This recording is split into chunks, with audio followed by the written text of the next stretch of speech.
काफी सारे ऐसे माता पिताओं का है, इन्हीं का नहीं है, कि जैसे बेटे का शादी किया, अभी बहू आई, और फिर बहू बेटे के पक्ष में हो गई या बेटा बहू के पक्ष में हो गया, और माता पिता से एक रूखापन। फिर कह रहे हैं कि ऐसी स्थिति में जिसको पाला पोसा बड़ा किया, और जब उसकी तरफ से कटुता होती है तो महाराज जी जब बड़ा हृदय वृद्धि। आपकी समस्या नहीं है, बहुत माता पिताओं की समस्या है। क्योंकि बच्चे अध्यात्म से जब तक नहीं जुड़ते तब तक उनको ये समझ में नहीं आता कि मातृ देवो भव पितृ देवो भव, हमारे माता पिता हमारे भगवान हैं, ऐसा भाव नहीं आता। तो स्वार्थ में बुद्धि मलिन हो जाने के कारण अभी तो आप चल पा रहे हैं तो रूखापन है, और जब चल नहीं पाएंगे तो एकदम विरोधी भाव आ जाएगा। जब आप खाट पर शौच करेंगे ना और उनको फेंकनी पड़ेगी ना, तब गालियां खानी पड़ेंगी। कोई विशेष श्रद्धावान अपने ऐसे माता पिता की सेवा कर पाता है। नहीं तो बहू सास को पीट रही है, बेटा माँ पिता को मार रहा है लात डंडों थप्पड़ों से। तो ये जो अध्यात्म विहीन हैं, जिन्होंने शास्त्र स्वाध्याय नहीं किया, जिन्होंने भजन नहीं किया, तो उनके अंदर एक आसुरी बुद्धि पलती रहती है। आसुरी माने राक्षसी बुद्धि, और वो समय आने पर राक्षसी स्वरूप प्रकट। ये आसुरी बुद्धि है जो अपने माता पिता को मारे पीटे कष्ट दे, उनको गालियां दे। दैवी बुद्धि है कि उनके चरण छुए, उनको भगवान की दर्जा दे और उनका पोषण करे। अवस्था जैसे जैसे ढलती जाए तो वैसे दुलार करे जैसे हमारा दुलार माता पिता ने किया। बेटा और बहू भी तो एक दिन बूढ़े होंगे। हाँ, देखो, अगर हम अपने माता पिता को कष्ट देते हैं तो हमारे जो पुत्र होंगे वो हमको उससे 100 गुना बढ़ के कष्ट देंगे, क्योंकि वो ब्याज भी तो मिलेगा। तो इसलिए नए बच्चों को ये ध्यान रखना चाहिए कि वो भी किसी दिन माता पिता बनेंगे, और वो किसी दिन वो भी बूढ़े होंगे। तो अपने माता पिता के साथ असभ्य व्यवहार नहीं करना चाहिए, आसुरी व्यवहार नहीं करना चाहिए। यार, जिस कोख से पैदा हुए उसको तुम लात मार रहे हो, उसकी आरती उतारनी चाहिए। माता तो देवी है और पिता भगवान का स्वरूप है, ऐसा भाव। पर ये भाव तभी आएंगे जब सत्संग सुनोगे, अध्यात्म में चलोगे। अगर अध्यात्म की बात नहीं सुनोगे तो राक्षसी भाव ही आएगा कि चलो किसी अनाथालय में छोड़े आते हैं, फुटपाथ में छोड़े आते हैं, ऐसे। तो हमें लगता है आज हमारे नौजवानों को अध्यात्म श्रवण करने की आवश्यकता है। शास्त्र श्रवण करें, संतों की बात सुने, जिससे समझे तो माता पिता कौन है। माता पिता की आराधना से भगवान विट्ठल आज जो महाराष्ट्र में विराजमान है, वो माता पिता की आराधना से ही प्रकट हुए। पुंडरीक नाम के एक भगत अपने माता पिता को भगवान मानकर आराधना करते थे, तो भगवान स्वयं चलकर दर्शन देने आए। जो विट्ठल रूप में है ना, वो स्वयं दर्शन देने आए। माता पिता की आराधना भगवान की आराधना है। पर कलयुगी बच्चे नहीं समझ पा रहे हैं, वो अपने माता पिता को दुख दे रहे, तो उनके बच्चे उनको दुख देंगे। पक्का समझो, ब्याज सहित मिलेगा, यहाँ सब कुछ ब्याज सहित मिलता है। तो गुरुदेव, ये कर्म तो छूटेगा ही नहीं। जैसे बच्चों को उनके किए का कर्म मिल रहा है, पर उनकी तो यही तो परंपरा हम आज तक भोग रहे हैं। जब से सृष्टि हुई तब से यही तो भोग रहे हैं। बार बार जन्म, बार बार मरण, बार बार जन्म, बार बार मरण। कहाँ मुक्त हो रहे हैं हम? ये कर्म परंपरा चली आ रही है, वैसे दुष्ट होते चले जा रहे हैं। अब ये अध्यात्म शिक्षा बचपन से दिए होते, गलती इनकी भी है। आधुनिक शिक्षा ही केवल दी, आध्यात्मिक की शिक्षा नहीं दी, तो वो क्या जाने। अगर ये शुरू से कहते हैं छुओ पैर, प्रातःकाल उठ करके रोज मम्मी के पैर छुओ, हाथ जोड़ो, बड़े भाई से हाथ जोड़ो, ये सिखाया गया है।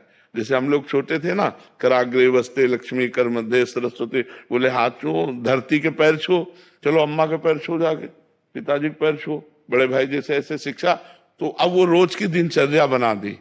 उठे ऐसे ऐसे करते हुए मम्मा के पैर छुओ, बोले खुश रहो।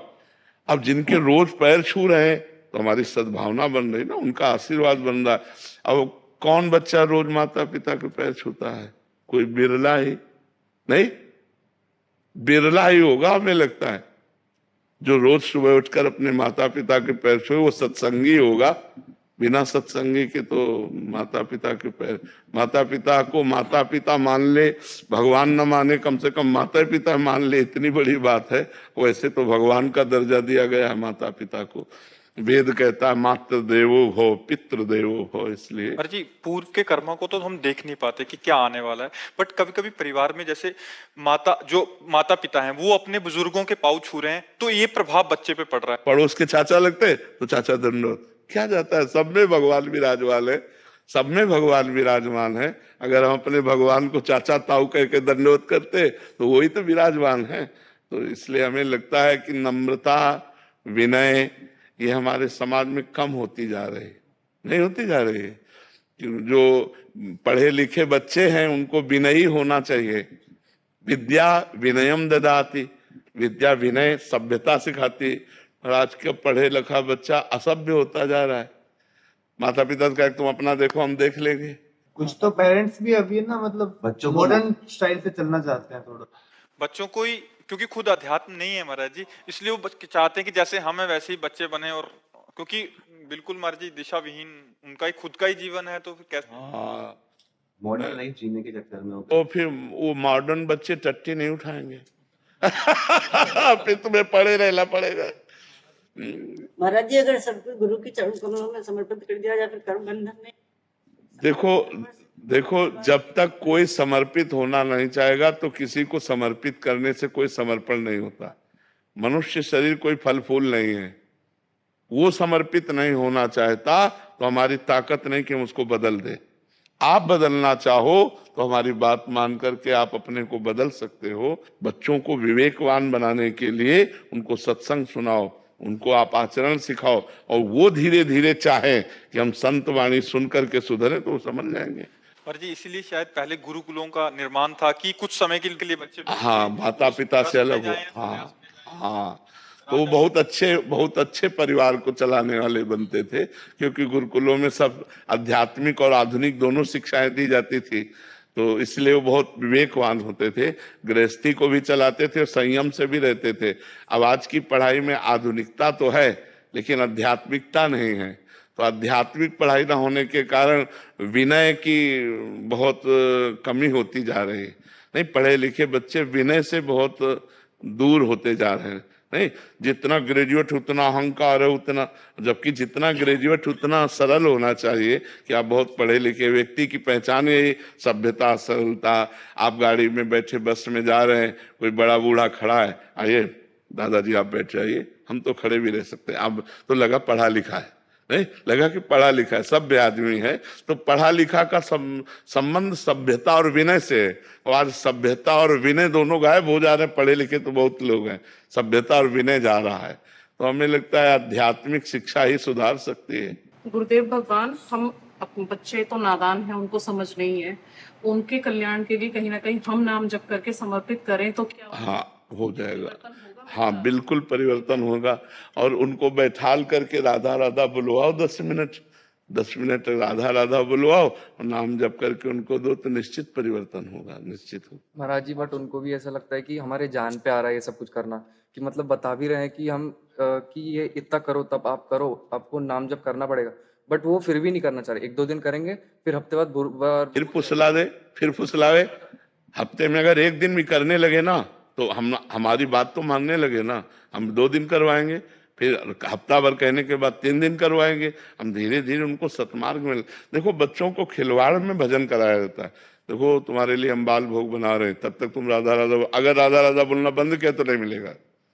राधा राधा राधा राधा राधा राधा शुरू हो जाएंगे बच्चे हैं, और इसके बाद फिर खेलने लगे राधा राधा राधा राधा राधा, ऐसे मतलब प्यार से दुलार से। आओ हम सब बैठते हैं, देखो भगवान जी की कथा सुना रहे हैं, सुनो चुपचाप बैठो, देखो ये क्या संत कह रहे हैं सुनो।